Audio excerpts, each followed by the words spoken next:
Welcome to this edition of Before the Bell here at MMA Oddsmaker. That's Nick Kalikas. I'm Frank Trigg. We're actually talking about, man, this is unbelievable. I'm actually saying this, and it's kind of taking me back a little bit. We're talking about Bellator on pay-per-view. It's their first job. I got to be honest with you, man. We're looking at really in the main event and co-main event, 3 of the 4 people are way past their prime, and it's kind of like, why are you still fighting? The actual real fight comes with, I want to see how Aaron Pico does when he opens up the card. And I really want to see what happens between Michael Chandler, Brent Primus, and Lorenzo Larkin and Douglas Lima. To me, those first 3 fights are the big fights of the card, even though on the Spike portion of the card, which is technically Bellator 180, is shown on Spike.com in the early fights, and of course Spike TV. Those have some better fights. I got to be honest with you, I wasn't really sure what was going to happen with Bellator. I did some research. I found out that really for them, for the amount of money that Viacom is paying and putting in for advertising, they just need to break even with 175,000 pay-per-views. If they hit 175,000, they're at the break-even point, and that's their goal. It's just to break even on their first pay-per-view, which all of a sudden now is like, okay, this is kind of viable. If this is what your goal is, if you're not trying to make 1 million pay-per-views, okay, if you're only trying to make 175,000, this card will do it. This now all of a sudden makes sense. Everyone's going to tune in from USA Wrestling and the wrestling community in North America, in the U.S. and in Canada, just to see what Aaron Pico does. They just want to see how he opens up the show. That's going to get some people's money. Then, of course, you want to see the 2 championship fights. You're talking about every single old school fighter that's ever watched Pride ever in their life. One Pride show ever. They're now going to pay attention because Fedor's on the card. And, of course, the rivalry between Chael, Sonnen, and Wanderlei Silva, which is a real beef. It's a real hatred between these two. Actually, now, all of a sudden, you're like, hey, this 175, it's kind of possible. All right? So, you know, we got to look at this card kind of with a little bit of an open mind. All right? Which is difficult. First, I want to break down the Chael and the Wanderlei fight. Okay, I really think that Chael is fighting just to show he's still viable in the fight world and they can win some fights because he hasn't won in a long time, and that he actually has something left to give and not being forced into a Legends tour. Where Wanderlei, I kind of get when he fights, or for the reason why he's fighting now is just to prove that he should have been fighting all this time that he was on suspension. They should have allowed to fight anyway, even though he gotten some trouble with his drug testing. But I don't really see how this fight is going to go any differently than as long as Chael shows up and has spent some time training, he should completely demolish Wanderlei. But that's the only way I can see this fight coming down. Am I wrong? I don't think so, but it's hard to trust either guy at this point. Like you said, they're both 40 years old. And again, not knocking him. I'm 40, but I'm not competing at that level. So I respect the fact that they can even still get in a cage at age 40 and the athletes that they are. Amazing. I mean, you got to credit them, right? But they're past their prime. Let's face it, both of those guys are past their prime. And I agree completely with what you said. I mean, as a fighter buying a pay-per-view, like as a fan of, you know what I mean, the leagues, both UFC and Bellator, buying this pay-per-view, I think it's fairly weak. But that being said, from a business perspective, I totally get it. And I understand that why Bellator is doing it. Because I think they will break that goal of 175, like you said. Because Sonnen's always been a big draw. Wanderlei Silva, always a big draw. Fedor is the co-main event. And he's always a huge draw amongst the diehards. Like you said, the Pico fight. I mean, and of course, Chandler fight too. So they have a pretty good card put together. But I think, you know, honestly, the Larkin fight could be the main event of this fight. I'm looking forward to that. That is a real fight. Larkin versus Lima is an outstanding fight. And that's, I mean, I understand, again, star power, name recognition. If you put Larkin versus Lima on a pay-per-view, you're not going to hit that goal of 175, like headlining it, I'm saying. If that's the fight to headline, even though those guys are tremendous, their names are not going to sell 175 pay-per-view buys, you know, 175,000. But Sonnen and Silva will. So getting back to your original question, sorry I kind of went around there, but I do think that Sonnen can win this fight. I think he is in a little bit better shape. I'm glad to see him kind of take this a little bit more serious because part of me, again, I think Sonnen kind of shows up for the paycheck anymore, more so than caring about winning or losses. That's bad. I hate to say it because, again, no disrespect to him, but, I mean, it is what it is. That's what his performances in the cage have shown that, kind of. You know what I mean? It's not like he's not coming out to win, but it just seems like, you know, he's not really, I guess, I don't know. It's hard to explain. I guess he's not putting that, no, you're not going to stop me today. I'm not going to let you submit me. I'm not going to, you know what I mean? He's not fighting as hard as he possibly can, I think. If he finds a way out, unfortunately, he's kind of been taking it. And I think the same thing for Wanderlei Silva could be possibly said. Wanderlei Silva is a warrior. I mean, he hasn't fought now, though, for like almost 4 years, I think it is, since his win over Stan. You mentioned the steroid issues that he's had. I'm not even sure how this guy's going to come in here looking at all. I think Sonnen can take him down. Sonnen can control him. Sonnen can pound him out a little bit. And I think that's probably what happens. And that rivalry alone should be enough motivation kind of for both guys here. So with all that being said, I am interested in watching this fight because it's curious to see how it does play out. Will Sonnen take him down and utilize that ground and pound, or will Silva be able to keep it upright and knock him out? Because I think if it stays standing, obviously you got to give the edge to Silva. If it goes to the ground, you got to give the edge to Sonnen. So and it's, I don't know how much this is showmanship, how much this is trying to sell the fight, how much this was actually worked out between the guys competing and Bellator themselves. But Wanderlei was no showing a lot of his press conference stuff. He was no showing a lot of things. And Chael literally he was like, I don't know if this guy's actually going to show up for the fight. I wasn't sure. He gets into New York and all of a sudden he shows up for the fight. Now, I know that Chael is taking this more seriously. And the number one thing you can tell he's taking things more seriously is because I listen to his podcast, which he does twice a week. And the podcast has been getting shorter as we've been getting closer to the fight.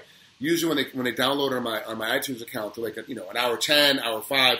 All of a sudden I got one for 45 minutes. And then this last one was 30 minutes. I was like, what's he putting a 30-minute podcast out for? He does this, and he is a worker. He puts these things out every single week, but all of a sudden they got shorter and shorter. And I was like, oh, he's taking this fight seriously. He's not putting as much effort into the podcast portion of his life as he is into the training, getting ready for this fight portion of his life. He understands that his back against the wall. If he loses to Wanderlei Silva, Bellator is not going to cut him because that's what Bellator does. They're going to keep him around. They'll keep him in the commentating booth. They'll keep him working, whatever. He'll still be making money, but none of us will be paying attention to him anymore as a fighter.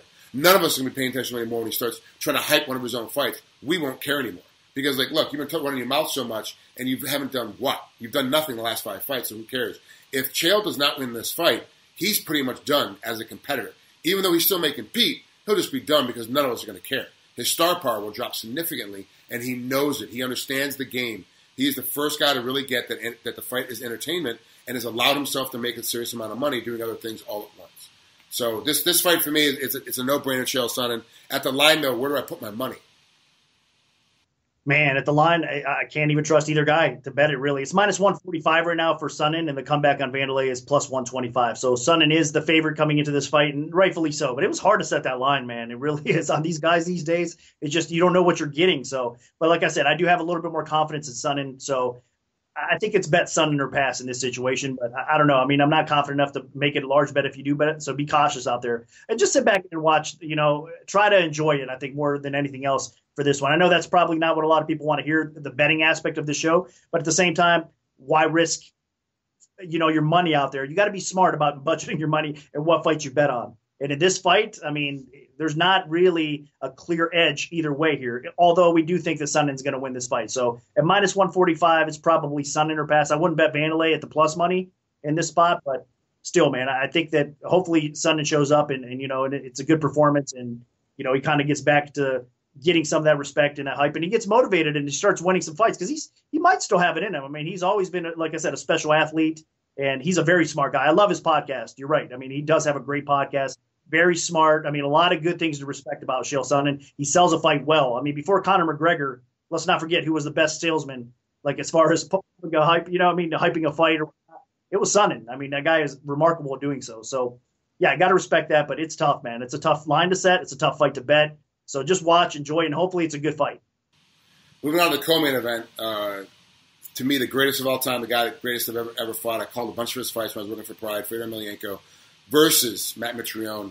I got Mitrione in this one. I mean, it's unfortunate. I just think Fedor's past his prime. I mean, yeah, can Fedor come out and catch Mitrione early with his big swing, ducking punches, whatever? He looks older. He looks sloppier. He never had a great body, so you can't always judge the book by his cover. Even when he was competing, he always kind of had that weird dad bod line before dad bods were cool when he was on his reign in Pride. Still believe that he was the greatest of all time. And he still maintains that, even though, there's a lot more fighters out there. His run, even though some of the guys were not up to par, he showed up every single fight to win every single fight. And when he fell off the ramp, though, he really fell off. When he started losing, he really started losing a lot. Mitrione's just a younger, faster, better version. He's a better competitor and is honestly now has a better game overall. But with that being said, the same thing with the main event. Where do you put your money on this one, though? Well, this one I think is a little bit more bettable because of what you just said. I agree with you. I do think that Mitrione, I mean, I can't believe I'm saying that. Mitrione's going to be Fedor. I mean, if you look back he's one of the greatest of all time, like you said. But, I mean, he's 40 as well now. I mean, Mitrione is no young buck, but still, he's not 40. He hasn't had the MMA years on him, you know what I mean, that all those wars that he's been in. I mean, and Fedor in his last fight against Maldonado, we've seen what happened there. He was fortunate that the referee let that go on in round one, and he was able to, make it a fight again and pull off a majority decision win there. So, which was controversial. Maldonado does not have half the power that Mitrione's going to bring at him here. So I think that if he gets clipped by Mitrione, it's lights out for Fedor, unfortunately. And again, in his prime, no way. It wouldn't happen like that. He would destroy Mitrione in his prime, I think. Even undersized, because let's face it, he's always been undersized. Like you said, he doesn't have that overpowering physique, that muscular physique. He just kind of has a normal build, and he's a little bit smaller than some of these heavyweights. But it's his skill, it's his heart, it's his IQ. I mean, everything about it. That's why he's one of the greatest of all time, because the guy was just so smart. His timing, his accuracy was good. And he could come out here still and land a big bomb early on Mitrione and put him out. I wouldn't be shocked if that happens. That's why you're seeing a competitive line right now. It's minus 115 for Fedor, or I'm sorry, for Mitrione, and Fedor's minus 105. So it's basically a coin flip with a slight lean towards Mitrione. But with that price, more times than not, I really believe that Mitrione should beat Fedor at this point. It's 2017. I think he does have the power to put Fedor out. So that's why I think there possibly could be some value on Mitrione at that price. So it's Mitrione or pass, and I do believe at minus 115 you take a stab at it. Really, for Bellator's first card, they're not doing too bad. Unfortunately, I think we're gonna see a lot of the Legends League. This is my inkling. I feel like they're going to make the announcement that Chuck Liddell and Matt Hughes had signed with them. Obviously, they're not going to make an announcement on Matt since his accident. Our thoughts and prayers are with Matt as he tries to recover from his car accident. But I thought for sure during this announcement, during this pay-per-view, they'll make this big announcement. We now have these two older guys. Really, there is a situation now where if you look at these fights that they have as a main event, co-main event, that Bellator actually does have some viability, taking old veterans and having them fight other old veterans or evenly matched competitors to see what happens with them and see how they are if they're 40-plus years old. And honestly, like we said, the Douglas Lima and Lorenz Larkin fight is the main event of the fight. This is what you and I are going to be looking at very, very closely.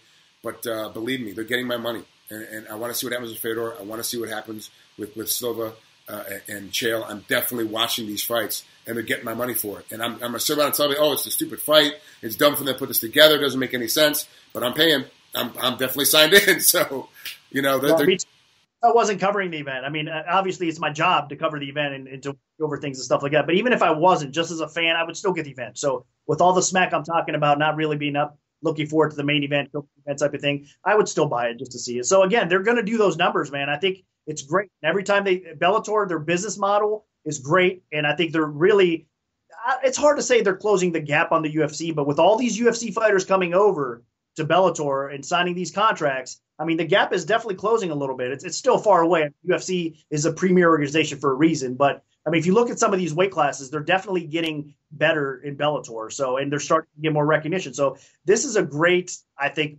idea. I mean, in New York City, all the hype that Madison Square Garden has around it, they did well with this, I think, event. Minus, like I said, the diehards and the people that really want to see quality fights. I mean, let's face it, both the Mitrione fight and the Sonnen fight could probably end within a round, maybe 2 rounds, you know what I mean, and it's over. So I think a lot of people are going to walk away maybe a little disappointed from the top 2 fights, but the rest of the card should deliver. And I should say this as well, because I've been getting a lot of requests about the Pico line. A lot of people are saying, hey, I don't see a line on Pico. What's going on? I mean, and he is such a hyped fighter. I mean, obviously Scott Coker and a lot of people believe that Aaron Pico is probably the best prospect ever in the history of MMA. I mean, that's how much the guy has boxing. He's got the wrestling credentials, obviously, to go along with it. He has pancreation experience, all the stuff, all the background that he does have. I know that the guy definitely has talent, but the truth is he's 0-0 as a fighter in MMA right now.